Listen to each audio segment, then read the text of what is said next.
points that we can take our four of our panelists. They have certain questions, and we can take those to each of you, and we'll be very glad to hear your views on those. So first, so can we have Dr. Ramesh?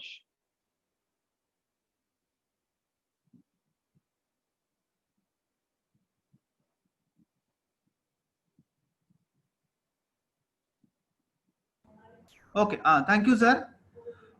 Thank you, and very happy that it was a very fantastic presentation by all the four speakers. And my first question is the most of the young generations not ready to move towards innovation. Can you suggest the positive points for them to jump onto the innovation in green? The question, sir. So because I closely associated with the children's, plus I closely associated with the students, the motivation behind them is very, very lagging. So the people moving to the innovation is very, very less in our country. So I request you to give some positive boosted points so that it will be a great boost for them to jump onto the innovations. Yeah, Dr. Ramesh, so whom do you want this question to be addressed to? Yes, sir. Honeybee. Good. Okay, Professor Anil Gupta. Yeah. Yes, I would say that this is a good question. And what are the drivers of innovation? Curiosity is, of course, the driver. But if you can make the unmet social need as a driver, unmet social need. So there are four things that any innovation group must perform. Share. Share what is already known. Share what is already available to you. Share. Search the oddball, the people who are trying experiments, even if they have failed. Third, celebrate. Invite the innovators to your classroom, to the college, and let the students get exposed to those who have solved problems creatively. And fourth, sense the unmet needs. There are so many unmet needs. I am teaching a course currently, Aao Chale Aavishkaar Karein, for children, online. Okay. And class 4, class 5, class 6, 7 kids, they are doing assignments and they are finding out the unmet needs and then they send their suggestions. Okay. Now, I don't see any reason why we cannot help or encourage or empower our students to look at these unmet needs in their family, in their neighborhood, in their communities, in the public facilities, in the primary health center. You know, how do you sterilize your devices, forceps, scissor, in a primary health center without an autoclave and without electricity? How do you do that? We had an innovation where in 200 rupees, 1 liter of a liquid, you put the forceps and scissor and everything else in that for a few minutes, 4 or 5 minutes, and it gets sterilized. 200 rupees per liter. We need an insulation box. Now we given a Gandhian Young Technological Innovation Award. How did it come about? By a student. A lot of awards that we have given to the students every year prove both that at all levels. The youngest child we gave an award was class 1 in Virudnagar, near Madurai. So children are creative. It's just that we are sometimes stifling their creativity by imposing our own ideas on them, or by not listening to them, or by not provoking to them. I think we need to raise our expectations. And I can say that without any doubt, we are running a course on summer school on inclusive innovation, and we find fascinating ideas which have not been worked upon. A small furnace for a potter in a tribal village so that his breakage rate comes down and pollution doesn't affect his eyes. A small chimney was designed on the furnace which by the students which solved this problem. So there are so many such. COVID waste. What kind of devices a sanitation worker should use so that he doesn't get affected or she doesn't get affected? These are problems of everyday life which we must pose to our students, and I'm sure they will come out with some creative solutions. Challenge them. Thank you, Professor. Yeah, thank you, Professor. So, Gokul, can we have the question from you? Please also mention to whom this to be addressed. Yes, thank you. Thank you so much. I think it's great that we had an important panelist on energy. So also we thanks to our Dr. Abdul Kalam's Foundation who have initiated. It is to our Professor Jhunjhunwala, sir. Sir, I know you are an eminent professor on the renewable sector, and especially on the both solar as well as on EV. If you try to see the solar, the reach to our Indian population becomes limited. Dots are not connected to see every individual house is not having solar. So the similar case would have happened to EV. So what kind of an affordability and policy level change you are seeing from your perspective to see that every individual should have an EV vehicle? So that's the question, sir, to you. Okay. Two things. First, solar. See, we have focused a lot on centralized solar. We have not sufficiently focused on decentralized solar. I have done work on decentralized solar with DC. Basically, while centralized solar is extremely cost effective for India, 2.50 rupees per kilowatt hour, if you try to put it on a rooftop, if you put small panel like 200 watt, 300 watt, it is not cost effective. If you are willing to put 2 kilowatt, 3 kilowatt, it is cost effective. The point is, in India, most homes use very small amount of energy. It is not like in the West. So they don't need 2 to 3 kilowatt. They need 200 to 300 watt. It is that where we have failed. And I think it's a technological failure. See, most solutions that is developed in Germany and Europe or even in China are focused on 5 kilowatt, 10 kilowatt, 20 kilowatt panel, which is the minimum. We need 300, 500 watt. How does you make it cost effective? We have been trying. I think we have a solution now, which so far we have been using primarily on behalf of the government to the people who did not have electricity. I think from this year onwards, we plan to start commercializing it and make it available to individual households. The second question, electric vehicle. I think two-wheelers today and three-wheelers can take off this year. There is really nothing to prevent it. Today, they are starting to become cost effective. They don't require too much of charging infrastructure. You charge at home or anywhere with a 15 ampere plug point. I think that we can accelerate very, very rapidly.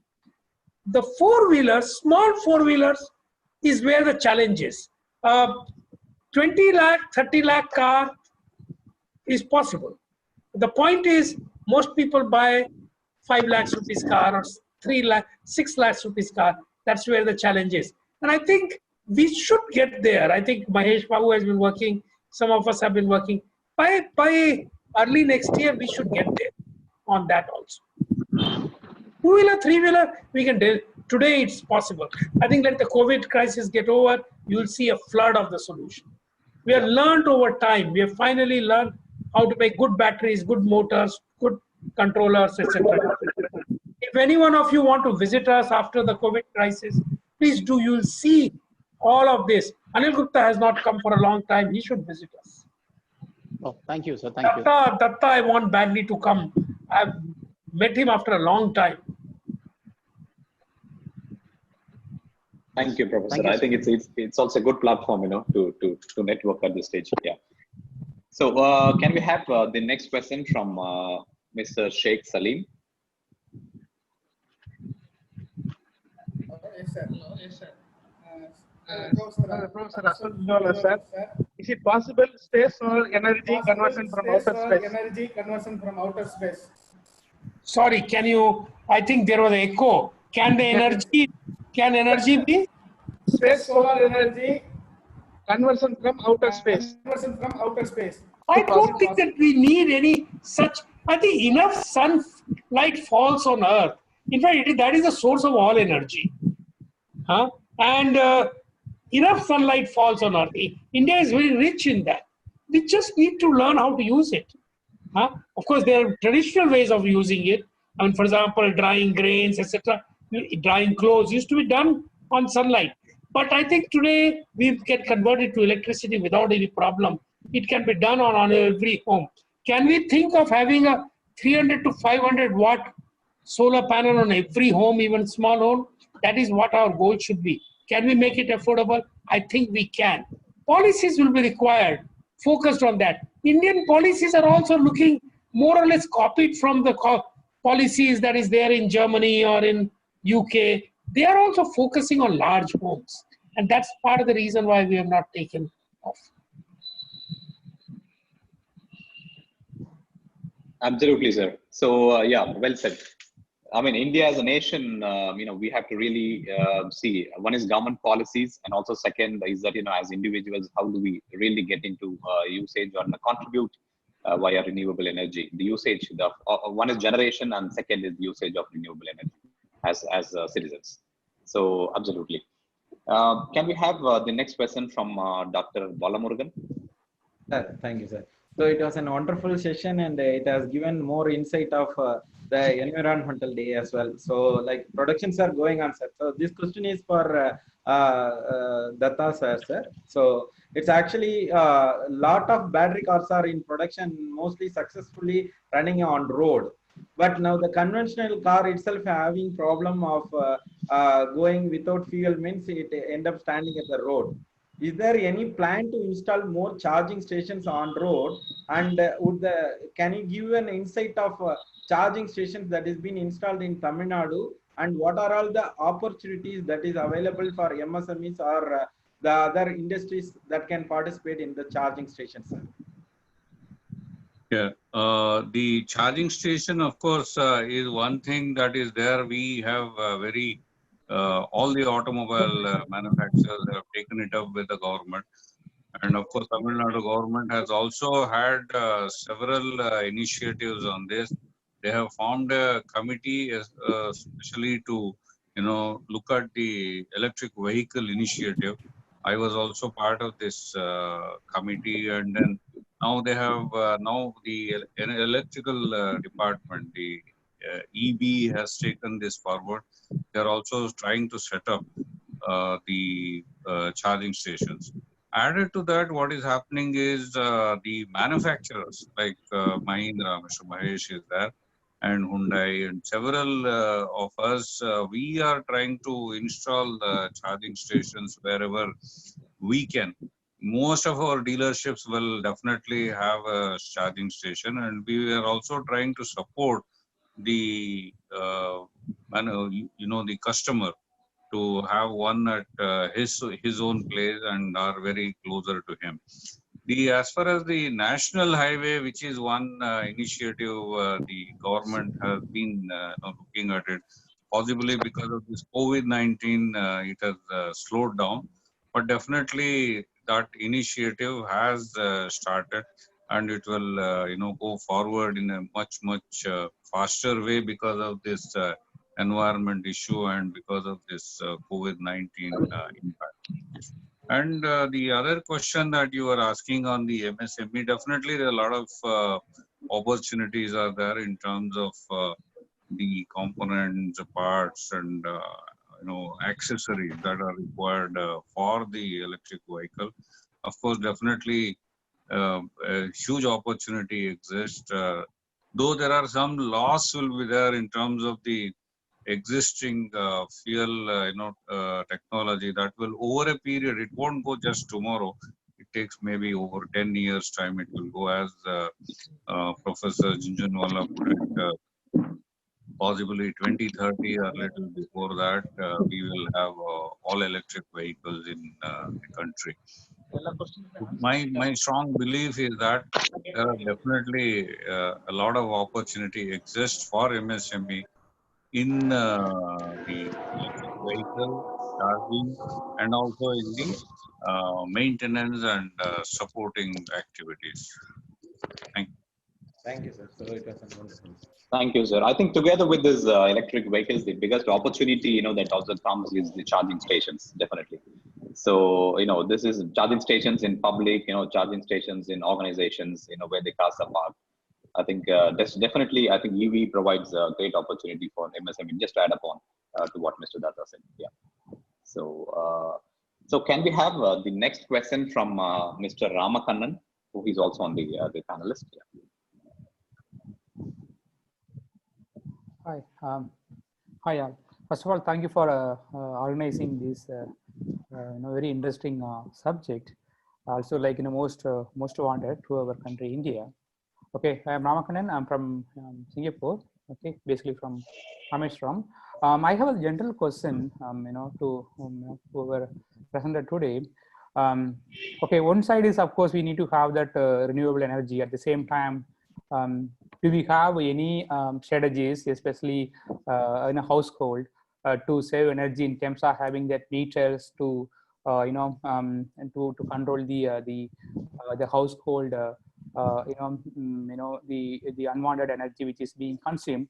At the same time, also talking about the water, do we have any system which we are going to have part of our countries? So that, right, one side we are trying to find renewable energy, at the same time there are waters as well as energy is going to be wasted in the respective houses. Just like to understand, are you going to have any new strategies to the individual houses, okay, to control both energies as well as waters? Is my general questions.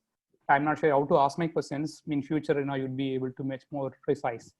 Yeah, anyone, can you please help to answer?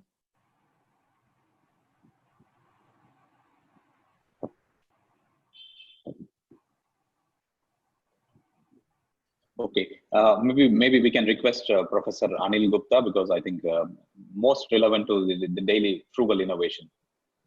One very simple way of saving energy in cooking, at least, is put the pulses which take the most time for cooking in hot water, as I said earlier. It is time-tested practice. If we do some pre-cooking heating of the ingredients, the time to cook can be saved drastically. So that's a very practical, very effective way of saving energy. Secondly, in our olden times, it used to be done on one vessel. You used to put second vessel, and then the secondary heat will also cook the second vessel. So the low heat vessel will be put on the more heat vessel. So pulse will be below and the rice will be on the top. The rice doesn't need much heat, can be cooked much more easily.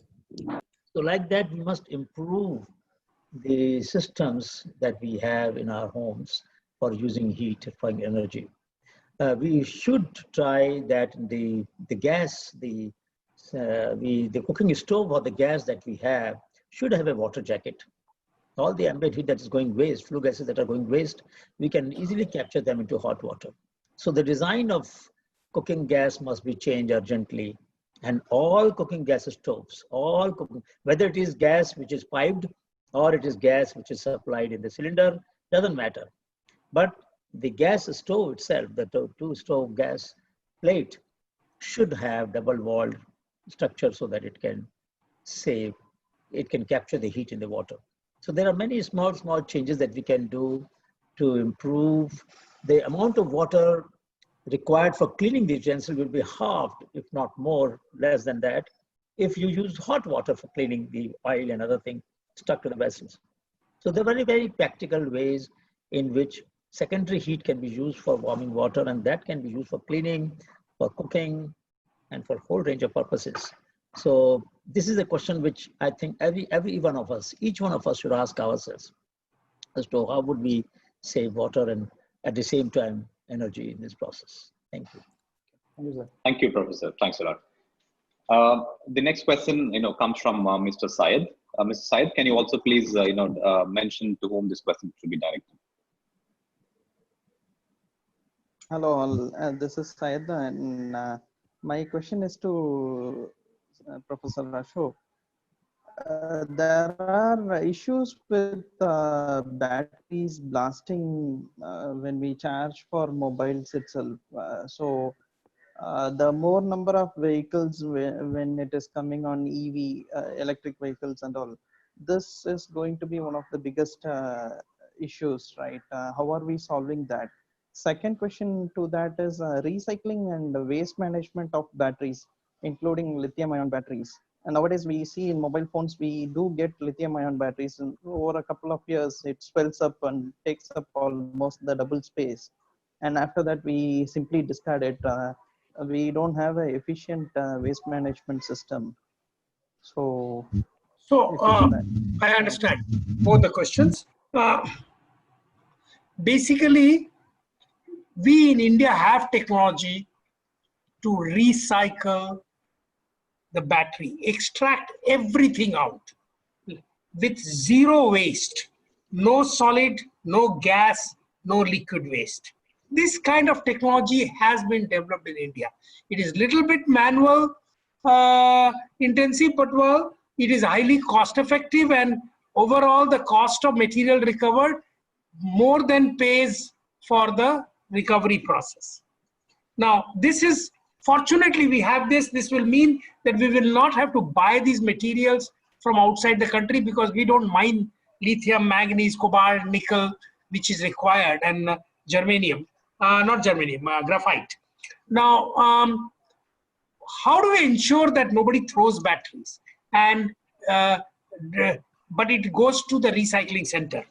Now, there is a Government of India program for electronics recycling, essentially saying, like my laptop manufacturer, if I'm using, let's say HP, it is of, when they sell the laptop or to say some company, they have to ensure that that laptop goes for recycling after its life is over.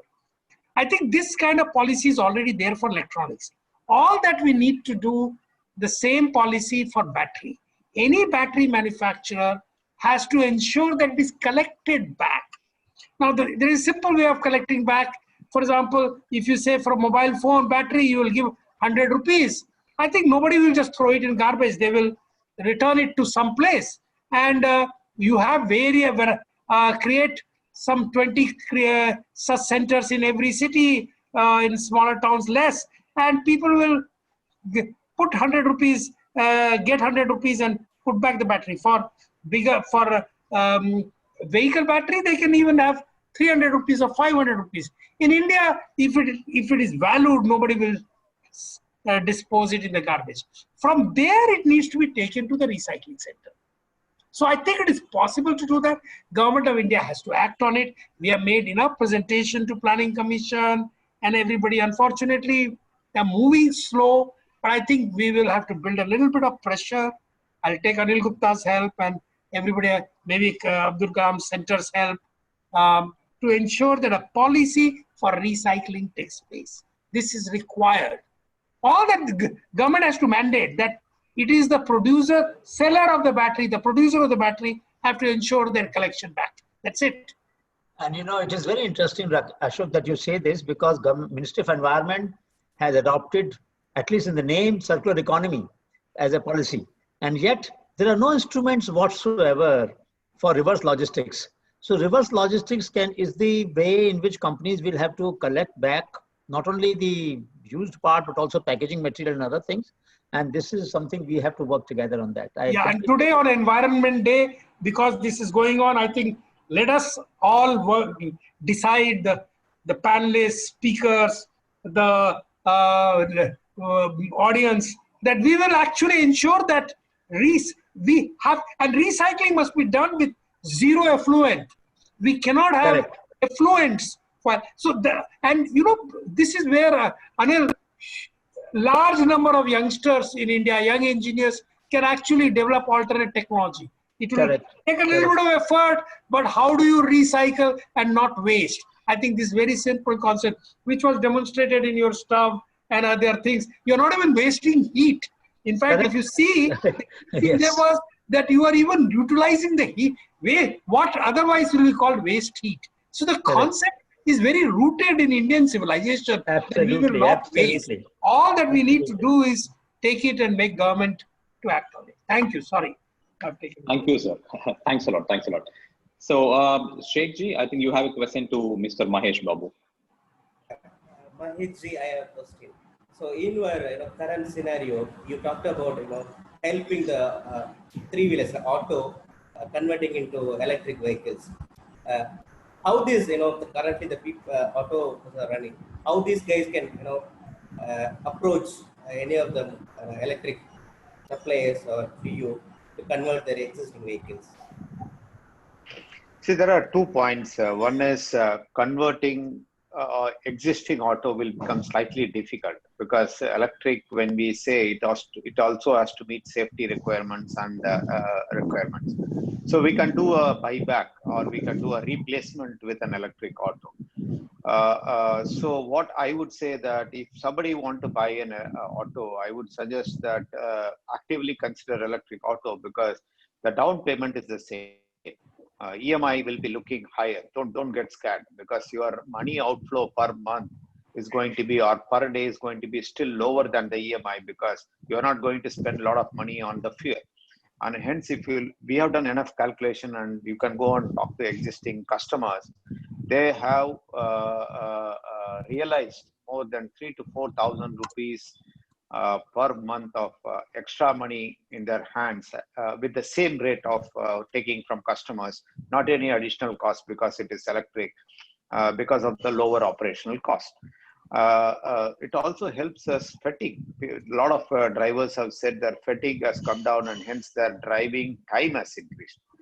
To be frank, some of the people have said they are now not drinking in the evening because they don't see fatigue after driving an electric auto. There are so many societal benefits, we don't even see them.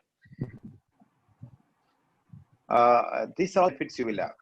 Now, is it easy to convert all the electric autos? It's not easy, because autos are permit based, and the government have a lot of say in it, and we took a longer time to convince many governments to convert to electric. Let's look at Kerala.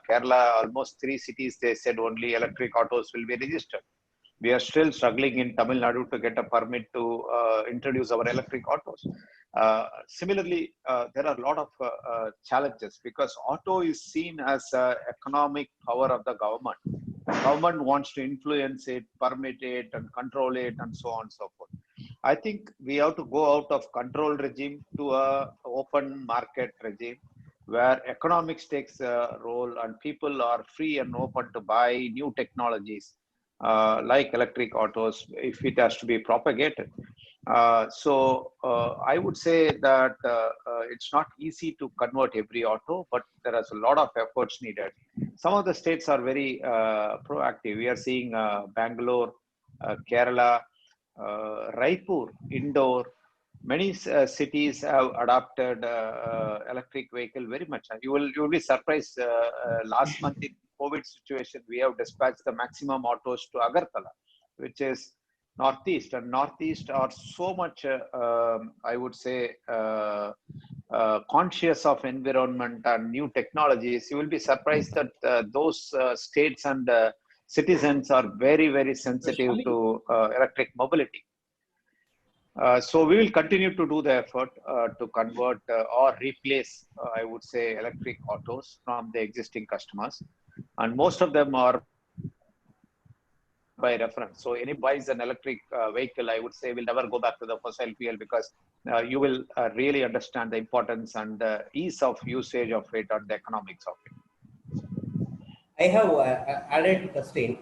So about this rechargeable stuff, okay. Suppose somebody is using in the auto the batteries, the rechargeable stations. What is the opportunity we can think about it in India currently? I think it's a very good question, because auto drivers, while they charge at home in the evening, they typically need a trickle charging in between. So maybe typically they stop for a lunch for an hour or so, and this is a very good opportunity. Fortunately, in India, you have auto stands, so it's very easy. We have seen, for example, in Kerala, the Kerala government has a scheme called Kudumbashree, where the women self-help group invests something. So they are giving now what I would say loans to women self-help groups to install small charging stations at auto stands. And typically their husbands or their relative or the one who are driving the auto. So it's creating an empowerment around the society, a small charging of 10 rupees, 50 rupees per auto, accumulated to 10 autos just for an electricity and profit around it. It's a very good, I would say, economic factor at the usage. And I think it's a good idea. I would suggest if autos comes to the auto stands to a large number, charging station as a business, which are connected, will really play a role. Because if most of them have a smartphone today, if we can schedule them, charge them, book them, pay through an electronic way, it will make this new business sense. I would say it's a very good MSME sector to come up with. Thank you so much. Thank you, sir. I think, this is one of the, exactly as you mentioned, it happens most likely in China today. The drivers, they park their vehicles there. While it is charged, they have a chat, they pay everything online. It's kind of, completely hassle-free. I truly hope we can have something like that also in India quite soon. Yeah. So the next question is from Professor Rajkumar from SRM.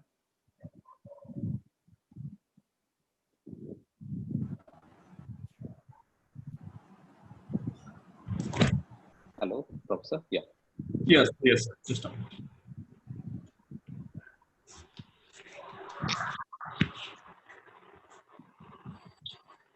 Okay. Sir, my question is actually, we have a lot of problem due to e-wastage. We last 30 years, we are consuming a lot of electronic items. And is there really, whether we have a protocols to collect the e-wastage from the government sector, especially from the government sector, and make some profitable thing for the government? That's my question.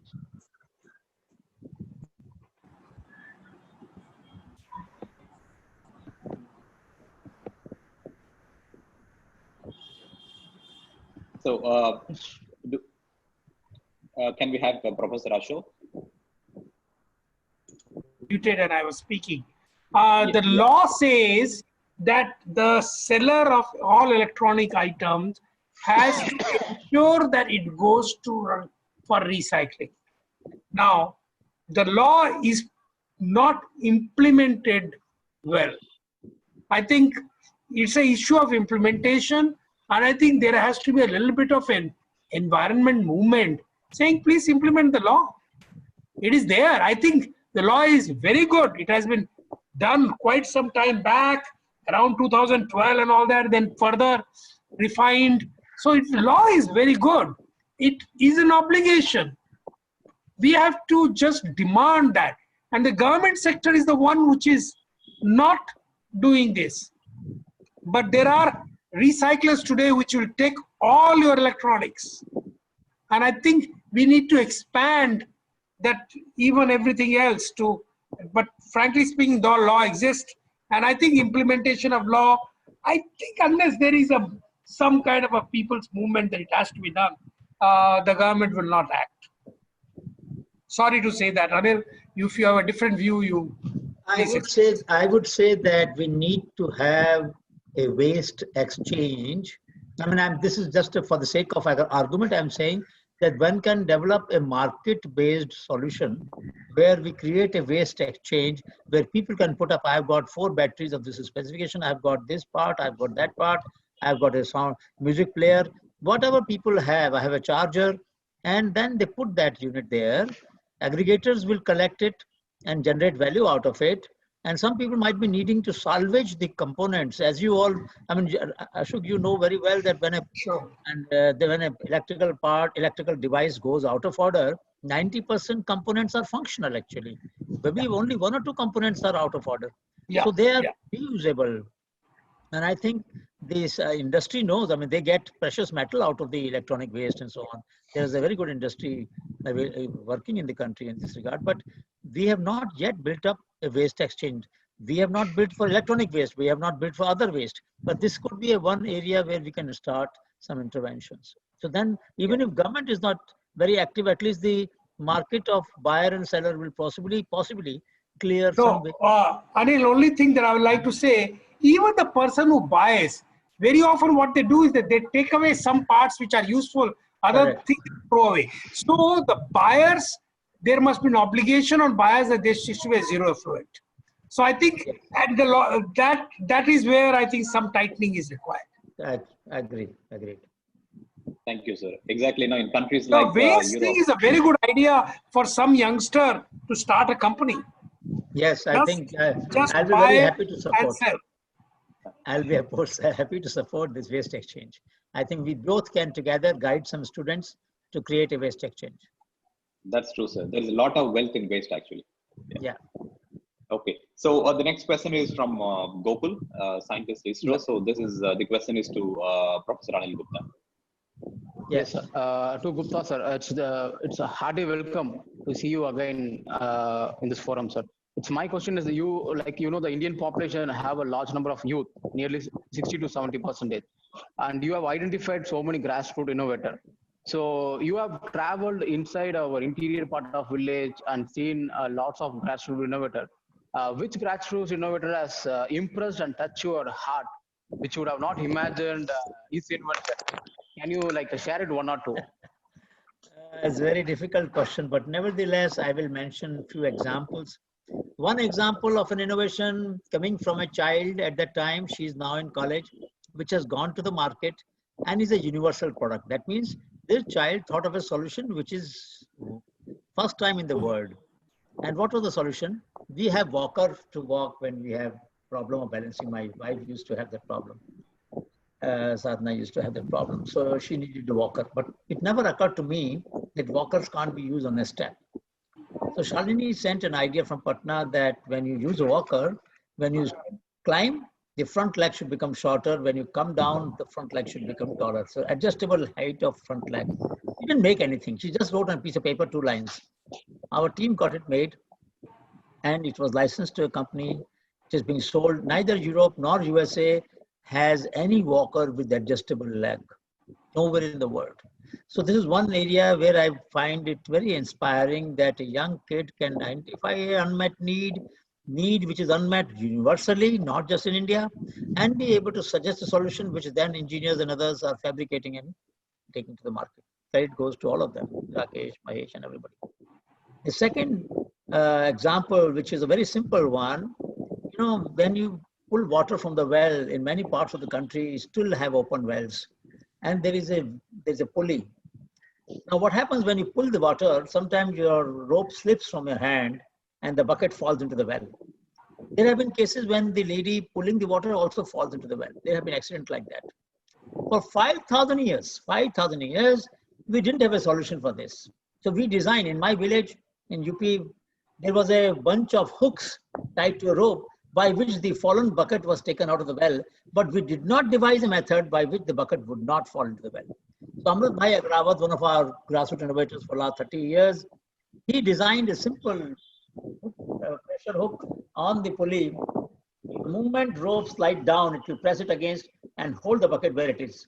So when you are tired, gasping for the breath, hold the rope, leave the rope, it will stay where it is, and then pull it back and take the water. This to me was simplicity at its best, something that did not happen for 5,000 years, and this innovator could do that. There are a large number of such examples I can tell you, including the one by Kulsum Rizvi in Lucknow and Santosh Anand from Hardoi, that when you are sitting before the computer and Ashok, this problem, I am having a pain in the back, so I know how difficult this problem is.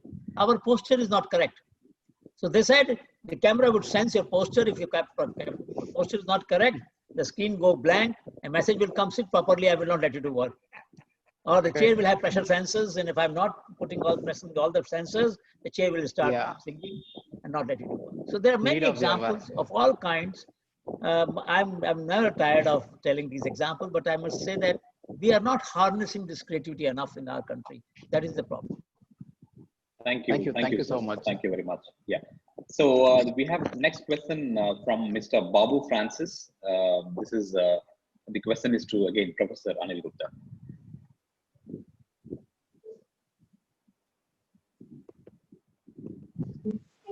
Hello, sir. Yes. Thank you very much. Such a wonderful personalities we can see in this webinar. We are joining from Kuwait. Last year onwards, we are already trying to support the activities and other programs, APJMJ Foundation also. You have great experience all over India and abroad also going, and also a lot of startups, initiatives that are developing by NGOs and other students, and also school, colleges and different. So actually the state and central governments are giving the support for NGOs to promote especially this type of innovative technology and this type of such activity.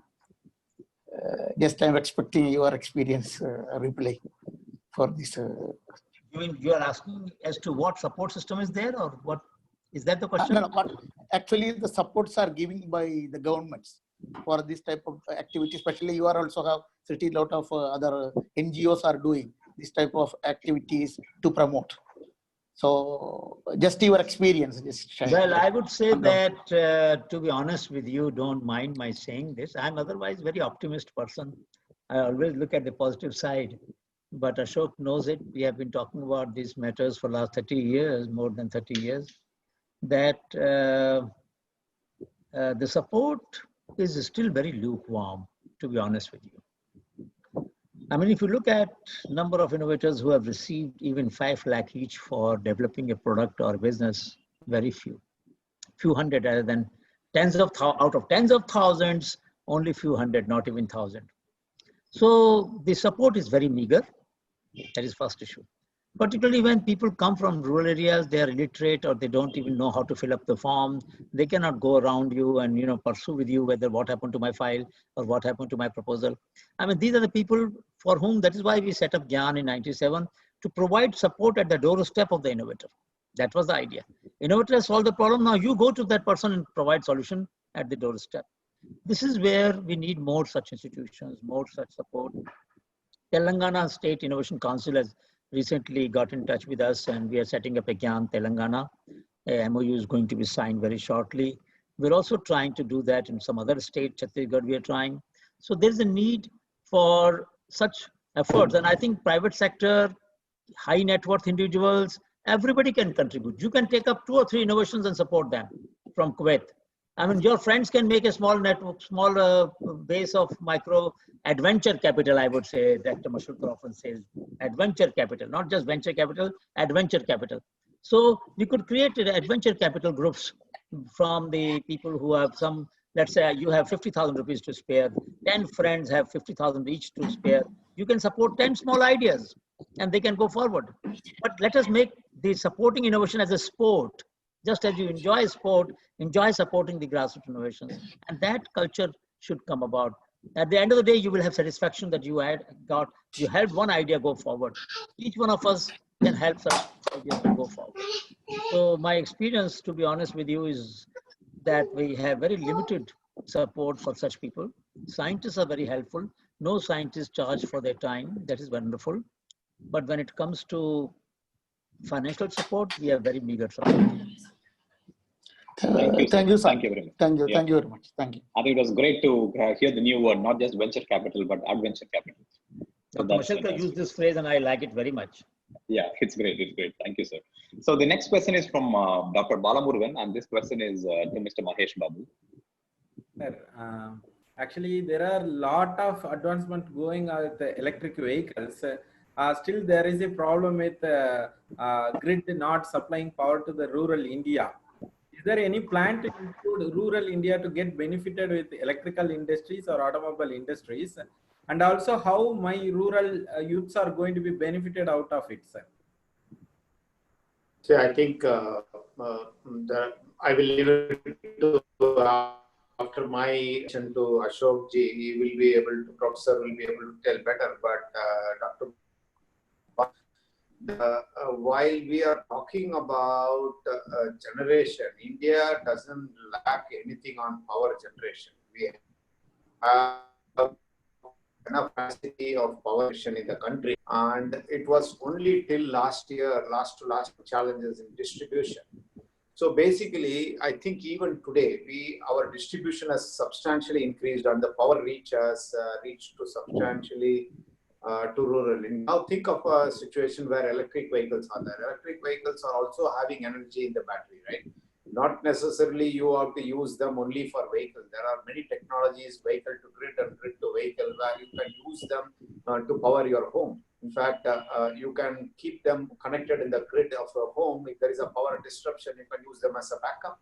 And when the power comes back, you can charge them. So there are many technologies available, which I think B2G and G2B things are available, and they need to walk around it and see how we can utilize the energy. Because the battery, if you have to charge in 3 hours, for example, a 3-wheeler, the whole night is about 10 to 12 hours. So you can remaining time whenever there is a power disruption, even in rural areas, it can be a very good storage. In fact, you aggregate all the electric vehicles. Today, our capacity of generation is based on peak power requirement.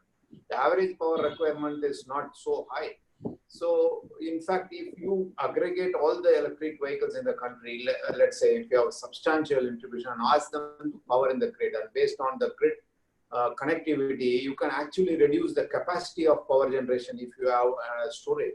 So it can play a very vital role in energy storage, not only in mobility, if you use V2G and G2V technologies, and which are available in the place.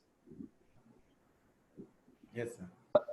Thank you, sir. Sir, Mr. Mahesh Babu, still associated with this question, I do have a question related to this again. So, battery, all our discussion seems to, the battery is the key of everything, whether it's a storage or, for the renewable energy or in electric vehicles. So from the industry, so one is, where do you really see the best locations to have this manufacturing done in India? I mean, of course, because this is bulky, you need water, there's a lot of effluents, probably in the process of manufacturing. So what is your most recommended spots?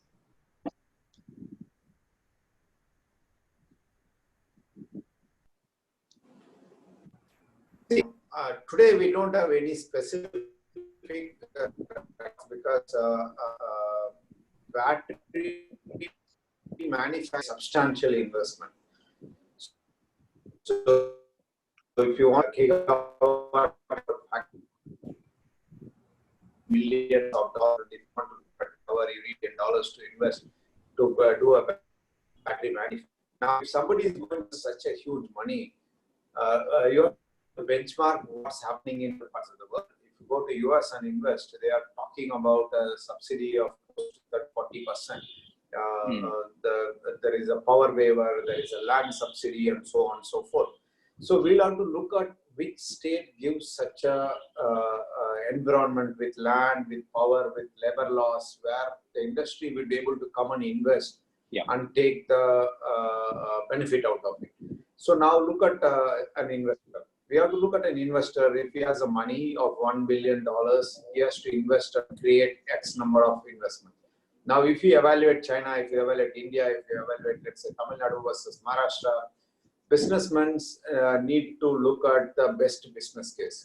The risk is high because the capital, you never know, it will come back based on market fluctuations. So you will think at which is the low risk area. So it is important for each state to look at how to reduce the risk of investments and promote investment in a particular area. That will be the key factor than any other factors to invest on battery. Thank you, sir. Thank you very much. Thanks a lot. Yeah. So in the interest of time, we'll take 2 more questions. So can we have the question from Dr. Ramesh? And the question is addressed to Professor Ashok. Yes, sir. Sir, I initially asked the question, a lot of kids are not interested. My second question is, in the undergraduate level, there is a lot of students are interested and they started the innovation. And some students are converted to the entrepreneur. But what happened here is the successful entrepreneurs, there is a very, very less. And the lot of products are coming out, that innovative products are coming out, but it is not moving to the next level.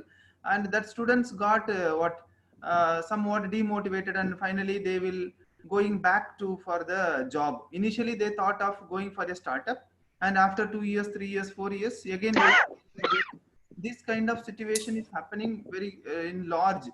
I request our Ashok sir to give some important tips. So 4 tips so that the budding innovators will take the tips and go ahead with their future plans. So let me answer this question. Many of these incubators have come in educational institute all over the country, and they are doing a good first job of exciting the youngsters and getting them to start developing something. But most of us professors, most people do not know how to do commercialization. And entrepreneurship is not about product development, but taking the product to commercialization, to the market, and succeeding. That is a weakness of our university system, and it shows up in our incubators and therefore with our young entrepreneur. Now, how do we go about solving this problem? Not easy, but I'll say to begin with, I think for everyone who has got somewhere or is very enthusiastic, connect them to us at IIT Madras Incubation Cell, connect them to me. If I can help them go to the next stage, we'll try to do this. We faculty need to understand a little bit of, those of us who are get involved in incubation, little bit of commercial aspect. And I think this is, some of our business people, business faculty also do not know how to do commercialization. Yes. They are more, they can understand banking and other things. But how do you take a product, if I develop a product, if I develop a new mobile phone, what will it make it successful, or will it become successful?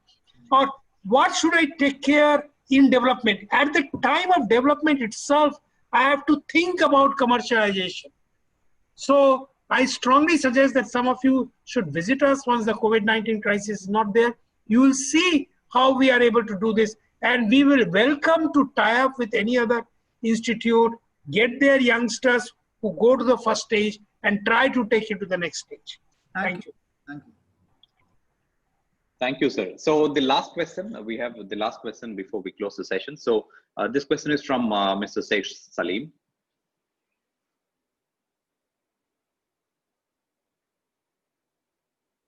Saleem ji? No, Sasi ji, this, instead of Saleem, Rajesh from Bangalore, he will ask. Okay, sure, please. Yeah, go ahead. Yeah. Rajesh, go ahead.